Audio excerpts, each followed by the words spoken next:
রসালো মিষ্টি।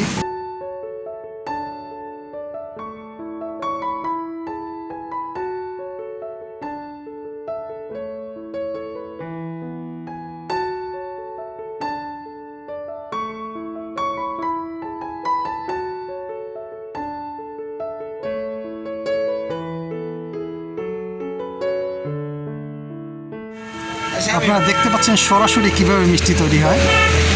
এই প্রসেসটা অবশ্য সবাই এইভাবে দেখায় না, সরাসরি আমরা এখানে চলে এসেছি আজকে।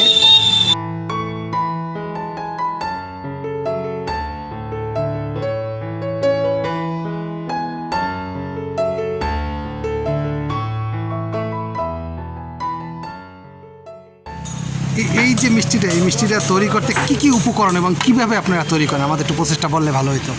প্রসেসটাই বললাম, আমরা ছানা দিই আর ওই স্বাভাবিক ওই যে বললাম যে এখানে 6 কেজি ছানা আছে, এখানে শুকনোটা আমি 150 গ্রাম ময়দা নেই, আর ঝোলটায় ওই পরিমাণই ছানা, ওখানে ময়দার গ্রাম 70 গ্রাম ময়দা নেওয়া হয়। আর তো আমরা সুন্দরভাবে এটা ছাড়াইয়া তারপরে গোল গোল বানাইয়া তারপর আমরা এখানে ছানাটা অরিজিনাল, এই তো ছানাটা আমরা গ্রাম থেকে